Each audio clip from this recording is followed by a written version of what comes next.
Well, we're here at Duxford. We're open for view. It's Tuesday, the 18th. We'll be open till 6 o'clock this evening, and I'm with a couple of the star cars. So this is the 1938 Jaguar SS100.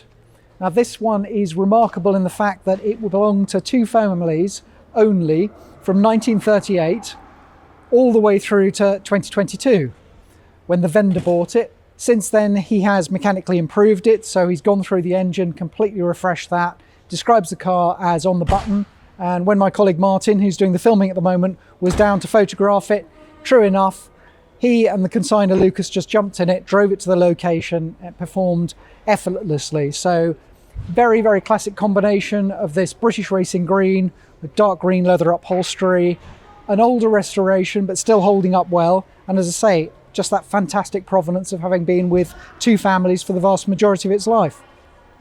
Aston Martin next to it, the 1967 DB6 Mark I. That's again belonged to a couple of noted Aston collectors through its life. Again, it's an older restoration, but it's held up very nicely. It's had some of the bright work refreshed by Derby plating in the past. It's in that classic combination of silver with black leather. It's got the preferred ZF 5-speed manual gearbox. And yeah, it's just, these are such expensive cars to restore. I mean, restoration costs are 250 to 300,000 plus VAT with a big name restorer. So that car with a guide price at 180 to 220 does look good value. Another car that represents exceptional value is this modern Rolls-Royce Silver Dawn.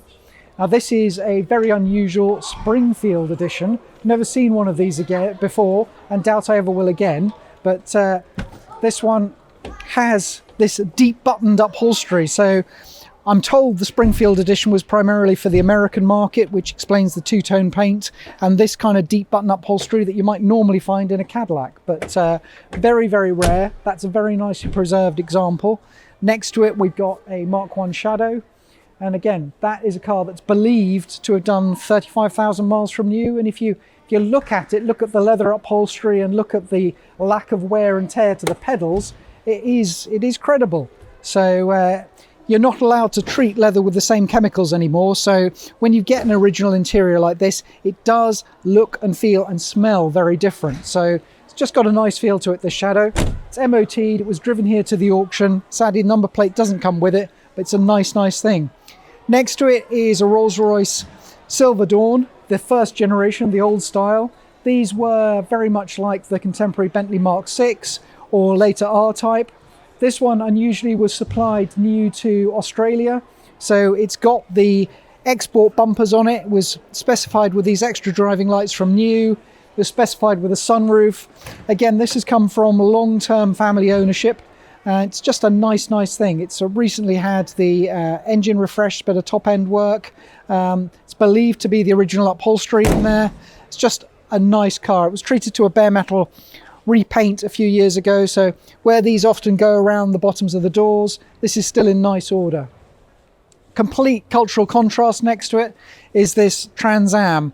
Now this one has been enhanced for modern drivability. So although you've got the classic sort of Smokey and the Bandit looks, you have got completely uprated brakes, suspension, steering, wheels. So that goes, stops and steers a lot better than an original, but you've still got the ethos there, and that belongs to a very, very devoted owner. He truly loves and adores that, and it's only for sale on the hope of buying a very, very rare limited edition Camaro. So he's in two minds, but if you want a piece of classic Americana that drives like a modern, that's a good compromise. Next to it, we've got a DB7 Vantage Volante. This is a low mileage example. These are extremely good value for money compared to their original list price. And this is a car that's got a 6-litre V12 in it, 400 brake horsepower, just an effortless GT car, and still a very, very good looking thing. These were styled by Ian Callum, who later went to Jaguar. Funnily enough, we have a Jaguar XJS next to us. This, again, although Jaguar made tens of thousands of XJSs, this is a very, very unusual example in that it's only ever had one owner from new and done 20-something thousand miles from new, and it shows. When you look around the car, I think you see a colleague's left a towel there for fear of leaving a stain or anything on the upholstery, but it is just, you can see that this is got the wear and tear that you might associate with a 1-year-old car. I mean, it's just very, very, very sharp. Next to it, again, complete change of tack, an Audi RS4 Cabriolet with the 6-speed manual. It's got the 4.2 litre V8 that was shared with the R8 supercar. They do sound amazing. You've got the security of permanent 4-wheel drive, and they are very much a driver's car. And again, next to that, we've one of 2 Jensen Interceptor 3s in the auction. This car's had a recent cosmetic restoration. You can tell the paint absolutely gleams. The interior's been lifted. And again, these are a very, very, very elegant machine. Give nothing away in terms of road presence to the Ferrari 400 GT next to it.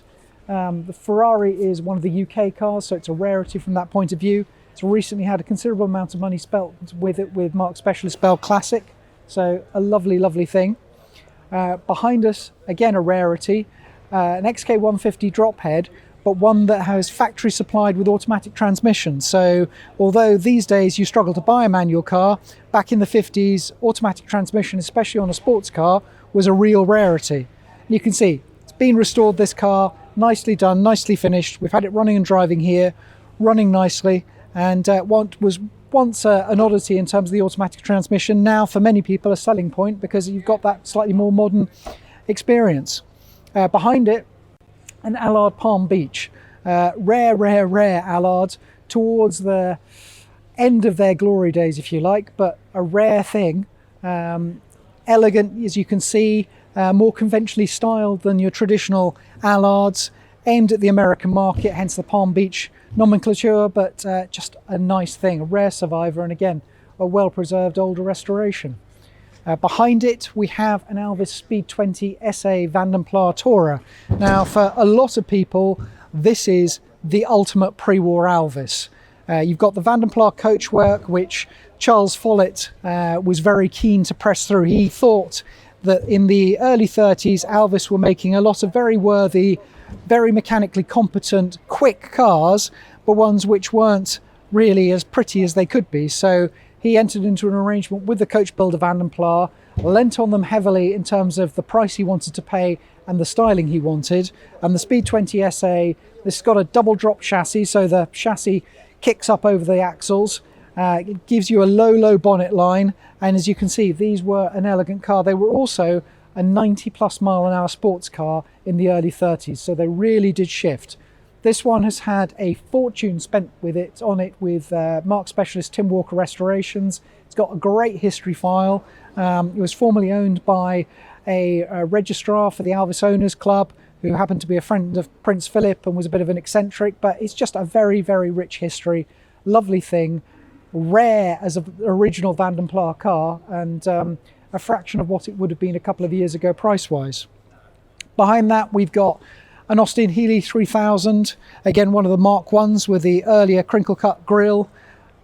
Been restored a while ago. Again, it's held up very nicely. We're quite fortunate at this auction. We've got a lot of cars which were restored a few years ago but which have held up, and a lot of people prefer that, because if you've had something that's freshly restored, it can often take 18 months, maybe 2 years for imperfections in the body prep to show through on the paint.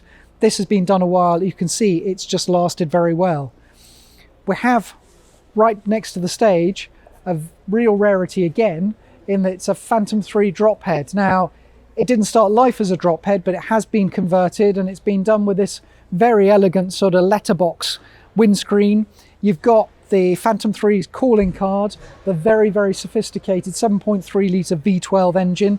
You know, this was when Rolls-Royce were very proud of their crown of making the best cars in the world, the finest motor cars, and that engine is an absolute gem when they're running right. But this again comes with a huge number of bills. I think it's well into 6 figures. It's just a very, very nice, elegant, imposing motor car. Beautiful wooden dash. Just when it comes to 30s elegance, hard to beat. Next to it is a 1920 Sunbeam 16. Now this has got a 3 litre 4-cylinder engine. It really is an Edwardian design that was still made into the vintage period. Some of these served during World War I as staff cars. This one was spent its early life in Down Under, where it was owned by the daughter of a prominent landowner. Came back to the UK, and in the vendor's care, he actually bought this through us in 2015, I believe. He spent over £100,000 on it mechanically, just getting it to where he wanted it to be with Mackenzie Guppy. So this is a jump in it and go.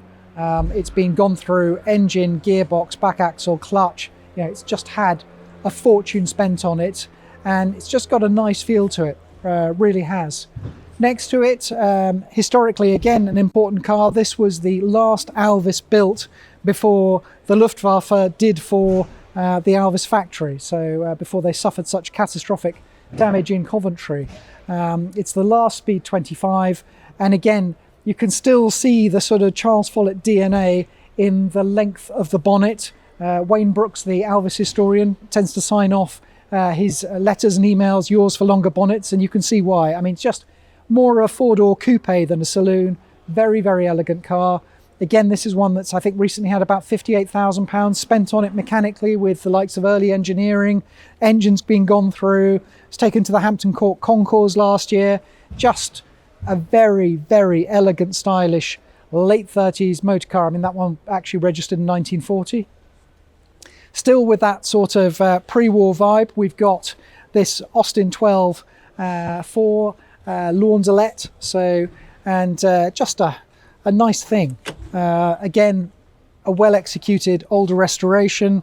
Got the speaking tube here linking the front and rear compartments, so just a great, and you know, they were such workhorses. That Austin 12.4 chassis, they would cover hundreds and hundreds of thousands of miles without complaint. They were pretty much bomb-proof.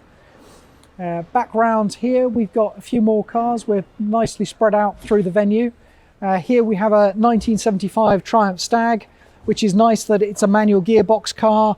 Nice that it's got a rich history file dating back many years. But if you're a fan of the BBC television series New Tricks, you might well recognise it as Dennis Waterman's vehicle. In fact, if I can annoy Martin, we have here a reminder of the late Mr. Waterman. I'm reliably informed that this repaired cigarette burn here was put there by the late great actor. So, and it's just, it's got a sports exhaust on it. It really does sound fabulous, that car.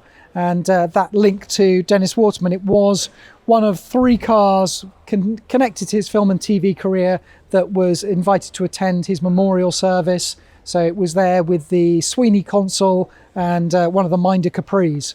So a little bit of British TV history and looking good in BRG.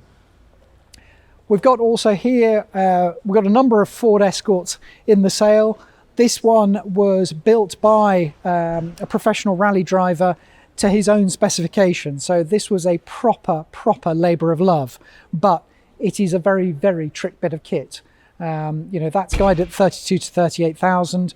There's no way you could build it for that amount.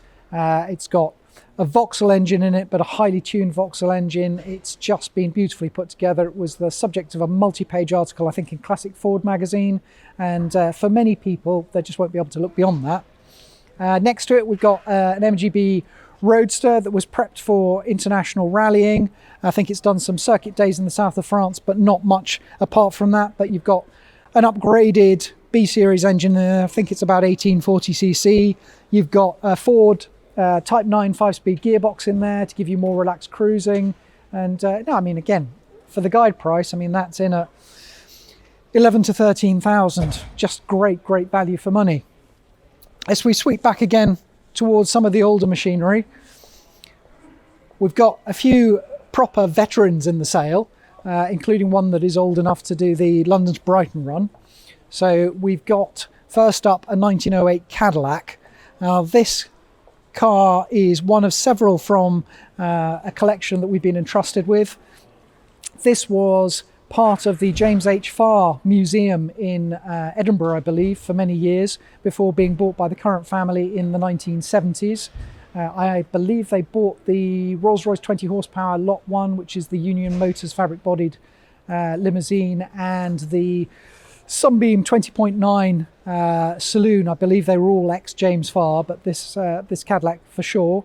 And as you can see, not done too much with it in the last 40-50 years. Very, very solid, but will need going through recommissioning, but just fantastic period piece, and makes a good counterpoint, if you like, to the Bayard next to it. Now, this is a 1904 car, a bit of a giveaway, that has successfully participated in the London-Brighton run several times, and it was previously owned, it's coming from a significant private collection, but it was previously owned by another important collector, a chap called Les Thomas, and he was responsible for really going through the car, restoring it and improving it. So, I mean, they were an advanced design anyway. The two-cylinder engine had a camshaft per side. It had exhaust gas, pressure-fed oil lubrication. You've got 3 forward gears, which is by no means standard on an 04 car. He converted it from a hand throttle to a throttle pedal. Just very, very nicely done. He also came up with this ingenious system whereby this canopy top can be lowered to transport the vehicle, but the windscreen folds up into there and locks into place. So we know the engine turns.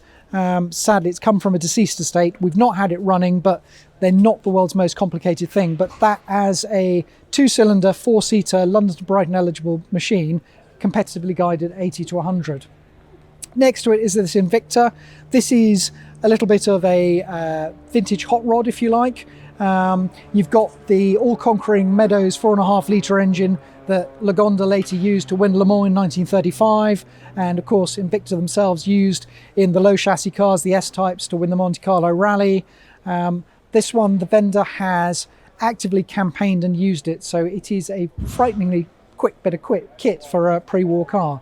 Next to it, got a Lagonda 1680. Now, this is unusual because it's got its original T5 factory coachwork, and it's been in the hands of 2 people since 1961. So the current vendor bought it because he'd had a number of Lagondas over time, and he wanted one that was a little bit scruffy, a little bit knocked back, so that if he left it in a pub car park, he wasn't fretting and he could enjoy his meal.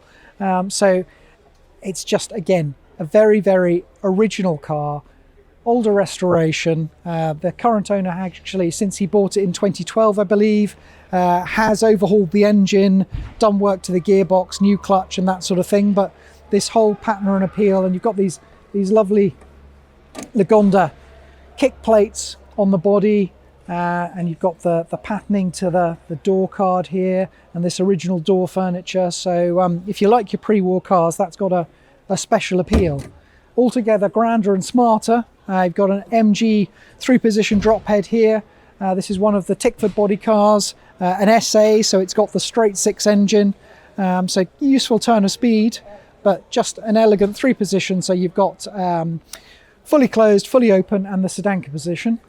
Even rarer next to it is this Saloon Tourer, a Redfern Saloon Tourer based on a Wolseley 1456 chassis.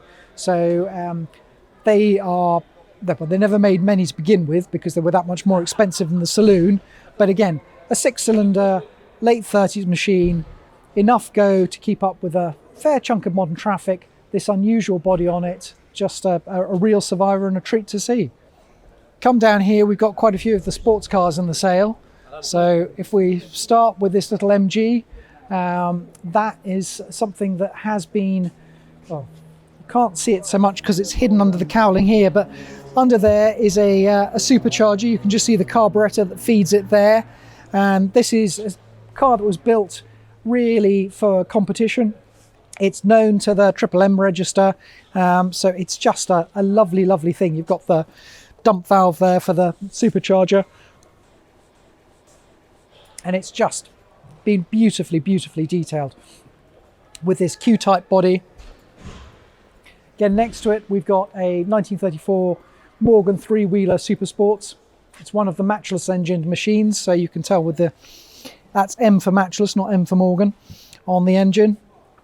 It's an older restoration, but actually one that, since it's been restored, has never been put on the road. So It's just been, firstly, it was on display at the National Motorcycle Museum, and since then it's been part of a significant private collection. It's just a jewel. Wherever you look, it's been beautifully detailed and beautifully finished. Then we have 3 Lotuses, Loti, however you prefer to them, from the late Graham Nern's collection. Now, Mr. Nern founded Caterham Cars. He was the one who was responsible for keeping the spirit of the 7 alive. This first one is the Lotus Mark VI prototype. So it is a very historically significant car because the Mark VI was the first Lotus volume design. It's when they first became a manufacturer. This one, steeped in history, was raced by Chapman himself, was raced by the Allen brothers, who he was in business with at the time. It's been part of the Nern collection for decades. Restored a while ago. This, you've got the original nose cone, which has got quite a few war scars in there, but just a lovely, lovely piece. Next to it, you've got the Mark VI Works demonstrator.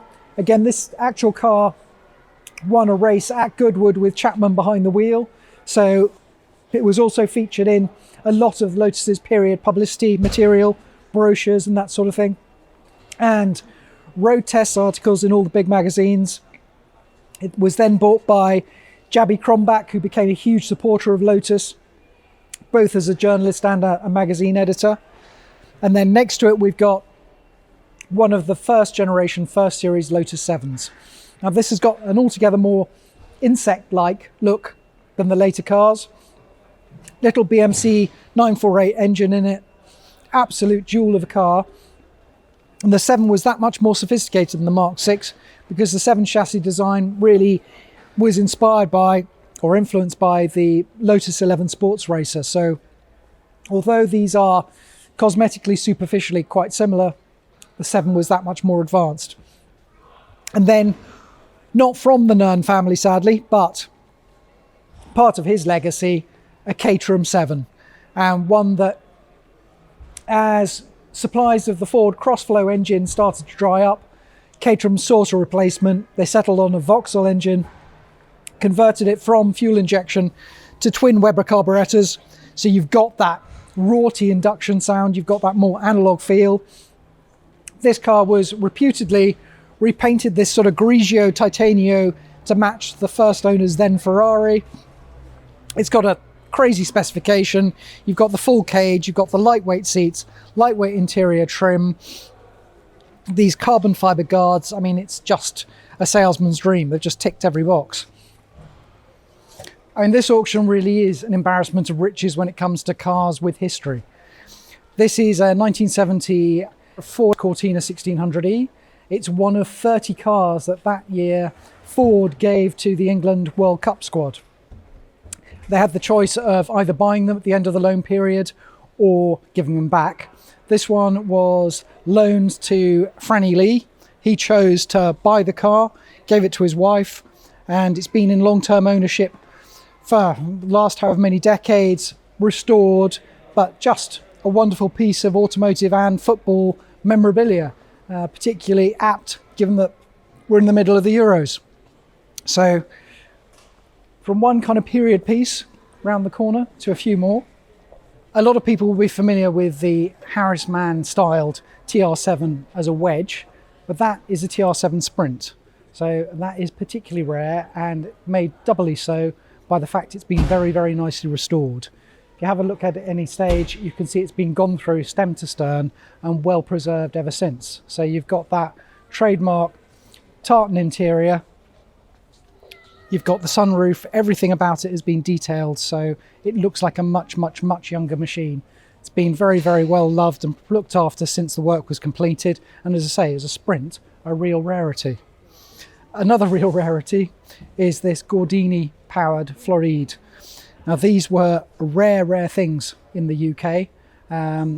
You can see that they had as an unofficial brand ambassador Brigitte Bardot, so if you've ever seen any pictures of her, very good looking woman. And these were a pretty, pretty little car. So again, unusual to find them full stop, and again, unusual to find them in that kind of restored condition. Next to it, much more modern sports car, MGR V8. Now that one remarkably, I believe, has something like 2,000 miles warranted from new. So was supplied new to Japan, where a lot of the RV8s went. It's unusual that it's in that Oxford blue rather than the woodcote green that most of them were finished in. But as I say, very, very unusual because of the mileage. Little over 2,000, I believe. We have something of a friendly rivalry between the car and bike departments. And every once in a while, the bike department will just show off. So here we have a Vincent Black Shadow barn find. I mean, that is just amazing. When the current owner bought it in 1988, it had already been off the road for a long time. So it was a barn find when he bought it, effectively. And that has just been disinterred by my colleague Mike Davis, who spent, I think, the best part of 3 hours moving furniture out of a barn before the bike even became visible. So it's a real treat to have that in the July 3rd auction at the National Motorcycle Museum. But as I say, the bike department being the bike department, they haven't stopped at 1 Black Shadow. They haven't stopped at 2 Black Shadow. No, they've got 4 of them. So yeah, a little bit of a poke in the eye. This one has come from a very well-known collector. It's been uprated, so it is a bike you can just jump on and use. So it's got an electric starter. It's just been gone through. It's been used for various tours around Europe. So it's not as original as the barn find bike, but in terms of a Black Shadow that you can jump on and use and enjoy, it's up there. So they're a great pairing, almost a before and an after. But as I say, hats off to Mike and Ian for showing us up again. It's slightly less sunny today, so I've got slightly less chance of being sunburnt again.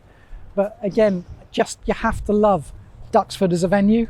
We had earlier this afternoon, and it's a good thing they're not still in the air because you wouldn't be able to hear us, a Messerschmitt ME109 and a Spitfire flying side by side, just ripping through the skies. So if we start with the elephant in the room, or the vehicle it's impossible to ignore, and my colleague Paul Cheatham's favourite ever consignment, the International CXT standing for Commercial Extreme Truck, because it is the largest pickup truck that has ever been put on the market for your average Joe to buy.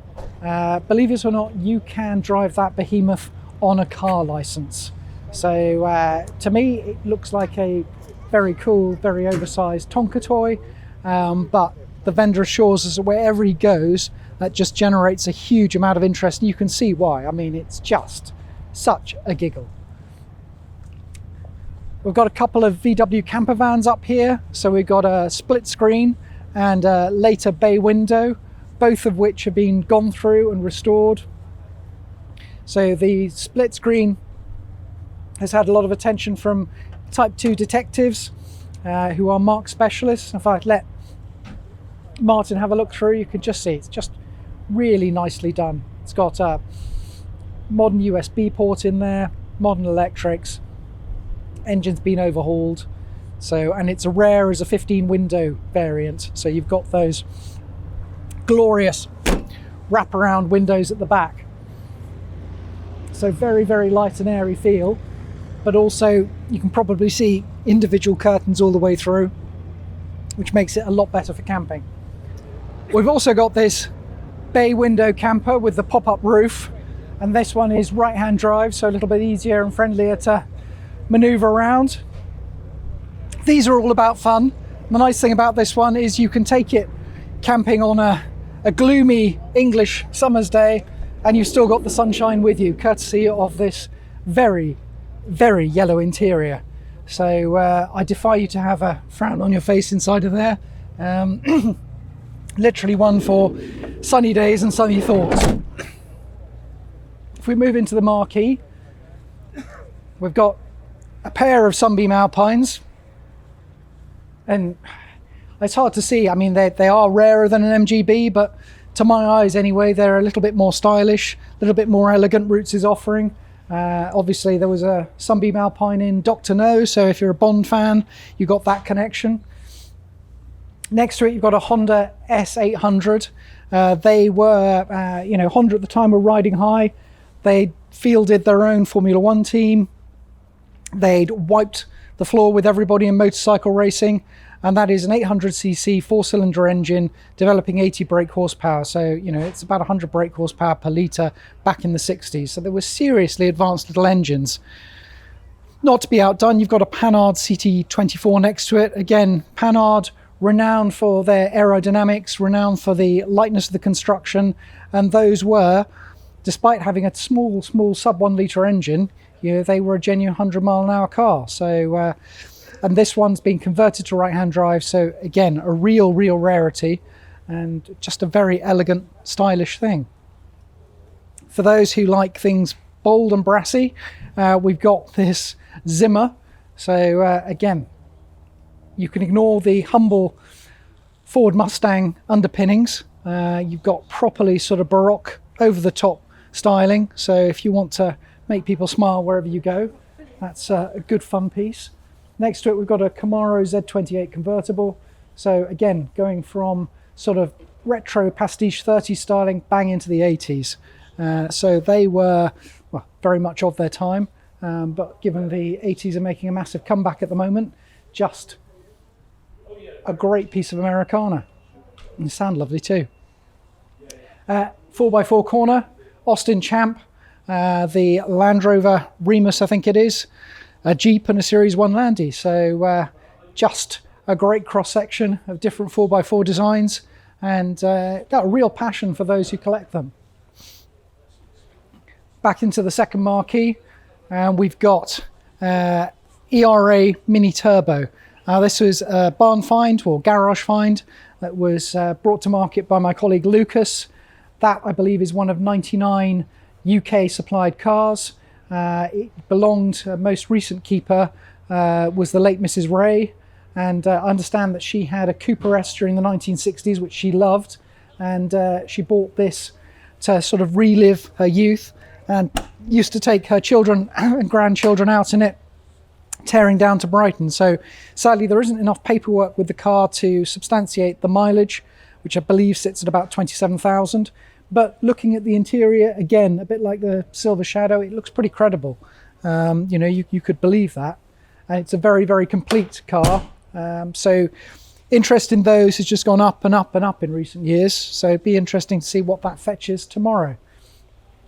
We've got a couple of very seriously prepared rally escorts. This is the Mark II version. You can just have a look inside if Martin gets closer with the camera, and you can see that's just been developed as a weapon. I mean, that's I think they're both running BDA or BDG Cosworth engines. So very serious bits of kit. Not run for the last couple of years, so we'll need going through and checking out. But again, 40 to 50,000, you probably need at least triple that now to build a car to that specification. Porsche 928 S4 next to it, complete break-in styles, but these have aged particularly well, and again, there is greater interest being shown in the 928. That's a nice example. One of the great things about working for H&H is that you get to handle a huge range of vehicles. So we have everything in this sale from 1904 through to 2009. For a lot of people, they won't be able to move beyond this 1992 Mercedes 500 SL, not because they particularly adore the R129 series, even though they are great cars, but mainly because this was built to special order and supplied new to Sir Sterling Moss. So there's correspondence on file to show that he owned the car for the first 4 years of its life. He picked it up from the factory, from Bremen. They did the PDI on it. It had a very high specification for the time. Pretty much every options box ticked, including the trick suspension. It was then supplied to its second owner, who put this personalised plate on it. Those were his initials via Greypool. Greypool supplying stickers are still on the hardtop, and that is guided at 10 to 12,000. I think it's done about 89,000 miles. It's no longer perfect, but it wouldn't take much to bring it back to its former glory. And you've got that completely concrete link to one of the greatest drivers that Britain's ever known. So I hope you can agree there's some great vehicles here at Duxford. We'd love to see you anytime today or tomorrow, Wednesday the 19th. Doors will open at 9 o'clock and the auction will start at 1 p.m. sharp. We'll expect the sale to take something like 4 hours to get through, so we should be done for 5:30 at the latest. You can bid either in person, please do come down, or via the telephone or via the internet. If you've got any questions, you want any more information, please do contact us on 01925 210 035 or email info@h&h.co.uk. We can't promise the weather, but we can promise the cars are good.